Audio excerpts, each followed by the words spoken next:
Hello friends, welcome back to our channel. మేము అంతకుముందు గజనీర్ palace వెళ్ళామని చెప్పాం కదా, అది షార్ట్ వీడియో, ఇది లాంగ్ వీడియో అనమాట. మనం ఇప్పుడు గజనీర్ ప్యాలెస్లోకి ఎంటర్ అవ్వంకాలన ఏరియాలోకి పెద్ద గేట్ అనేది మనకి కనిపిస్తుంది. చక్కగా లోపల కూడా చాలా పెద్ద ఏరియా అండి. ఇది అప్రాక్సిమేట్లీ చెప్తున్నారు 6000 ఎకరాస్లో ఉందన్నమాట. ఈ గార్డెనింగ్ ఏరియా కానీ, లేక్ ఏరియా కానీ మొత్తం కలిపి, ప్యాలెస్ ఏరియా మొత్తం కలిపి 6000 ఎకరాస్లో ఉంది. చాలా బాగుంది ఏరియా అయితే. లోపలికి కూడా చాలా దూరం మనం ట్రావెల్ చేయాలి, 5 కిలోమీటర్స్ వాటికి.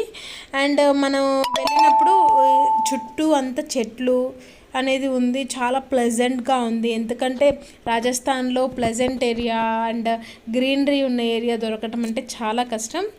అండ్ ఇక్కడైతే చాలా పీస్ఫుల్గా ఉంది. అదేనండి మన గజనీర్ ప్యాలెస్కి గేట్కి ఎంట్రన్స్ అనమాట. మెయిన్ ప్యాలెస్కి ఎంట్రన్స్ గేట్ అక్కడ.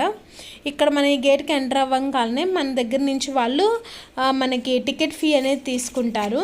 టికెట్ ఇక్కడ పర్ హెడ్ వచ్చి 250 రూపీస్ అనేది ఉంటుందన్నమాట.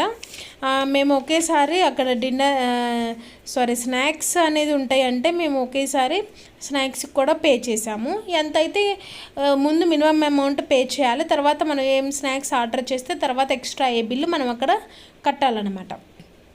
ఓకే, పర్ హెడ్ మటుకి 250 రూపీస్ అనేది ఉంటుంది. ఇదేనండి, వచ్చేసాము గజనీర్ ప్యాలెస్.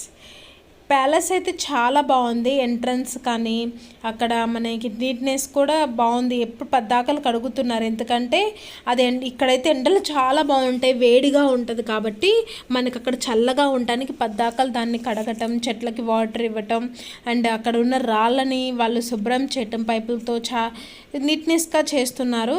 అండ్ దీన్ని పింక్ శాండ్ స్టోన్తో కట్టారు కాబట్టి ఇది మనకి మన ఎర్రకోట, ఇండియా గేట్ ఎలా అయితే పింక్ స్టోన్తో ఉంటుందో ఇలానే పింక్ కలర్లోనే, రెడ్ కలర్లోనే ఉంటుంది అనమాట.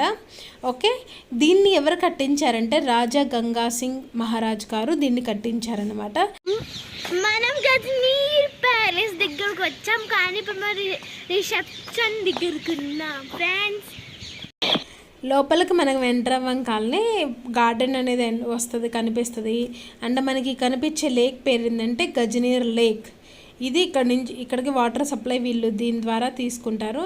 అండ్ ఇక్కడ దీన్ని గజనీర్ లేక్ ఉండటం వల్ల ఈ ఏరియా కూడా చాలా పీస్ఫుల్గా ఉంది. అండ్ ఈ లేక్ పక్కనే రెస్టారెంట్ అనేది కూడా ఉందన్నమాట. ఈ రెస్టారెంట్లోకి మేము వెళ్ళి ఇప్పుడు స్నాక్స్ తినబోతున్నాం. రెస్టారెంట్ లోపల ఎంత నీట్నెస్గా ఉందంటే చాలా చాలా 5 స్టార్ హోటల్ ఎలా ఉంటుందో అలా నీట్నెస్గా ఉంది. కానీ 5 స్టార్ హోటల్లో రేట్లు ఎలా అయితే ఉంటాయో దీంట్లో కూడా రేట్లు అయితే చాలా చాలా అదిరిపోయినాయి. అందుకనే మేము చిన్ని స్నాక్స్తో తీసుకున్నాం. అది ముంఫల్లీ చాట్ ఒకటి తీసుకున్నాం, అండ్ పన్నీర్ పకోడీ అనేది మేము ఆర్డర్ చేసాం అనమాట. బాగున్నాయి, ఓవరాల్ టేస్ట్ అది కూడా చాలా బాగున్నాయి. అండ్ కొన్ని ఫొటోస్ దిగాం. ఫొటోస్కి కూడా మనకి వ్యూ పాయింట్స్ అనేవి కూడా చాలా ఉన్నాయన్నమాట. ఇక్కడ మొత్తం 45 గెస్ట్ రూమ్స్ అనేవి దీంట్లో ఉన్నాయన్నమాట. దీన్ని 1910లో స్టార్ట్ చేసి 13లో దీన్ని కంప్లీట్ చేశారు, ఈ గజనీర్ ప్యాలెస్ని కట్టడం. అండ్ ఇది 20th సెంచరీలో దీన్ని బిల్డ్ చేశారనమాట.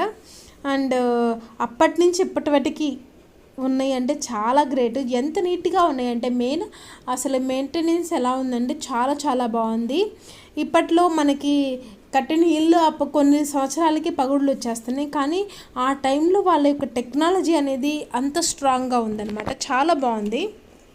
అండ్ ఇది ఒక హాల్ లాగా ఉందన్నమాట. అప్పట్లో వాళ్ళు యూజ్ చేసిన సోఫాలు ఇవన్నీ ఉన్నాయి. అండ్ ఈ హాల్ పక్కనే వెంటనే గ్యాలరీ అనేది మనకి ఎంట్రన్స్ అవుతుంది అనమాట. గ్యాలరీలోకి మనకు ఎంటర్ అవ్వగానే అక్కడ చక్కగా చైర్స్ వేసి ఈవినింగ్ టైంలో ఛాయ్ అని అది మనం ఎంజాయ్ చేయడానికి చాలా బాగుంటుంది.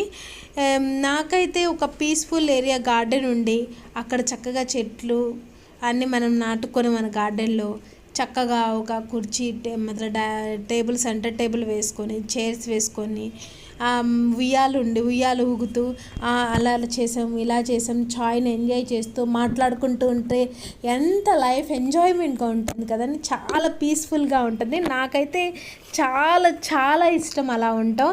ఎందుకంటే ఈ రోజుల్లో బిజీ షెడ్యూల్లో ఒక peaceful life, family life enjoy చేయటం అనేది ఈ రోజుల్లో ఉండటం లేదు. కానీ మనం ఇలా తీసుకొని ఈవినింగ్ టైంలో ఒక పీస్ ఏరియాకి వెళ్ళి చక్కగా ఎంజాయ్ చేయటం అనేది చాలా బాగుంటుంది, మంచిగా ఉంటుంది.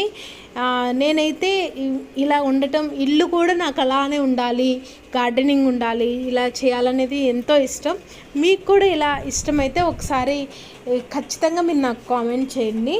ఓకే, ఇక్కడ రూమ్స్ అవి కూడా చాలా బాగున్నాయి. మొత్తం చెప్పాను కదా 45 గెస్ట్ రూమ్స్ అనేవి ఉంటాయన్నమాట. ఇది రాజుగారు ఓన్లీ గెస్ట్ కోసమే కట్టారని, ఎందుకంటే తను చూస్తానికి వచ్చిన వాళ్ళు కానీ ఇంకా ఫ్యామిలీ మెంబర్స్కి కానీ ఎవరికైనా ఉండటానికి గెస్ట్లకి వీళ్ళని టూర్ వెళ్ళినా మనకి గెస్ట్ హౌస్ లాగా దీన్ని యూస్ చేస్తారనమాట వాళ్ళు అప్పట్లో.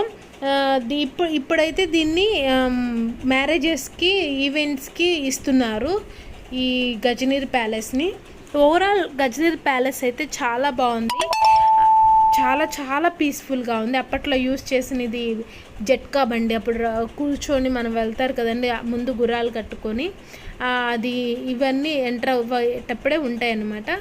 ఓవరాల్గా వ్యూ అయితే చాలా బాగుంది.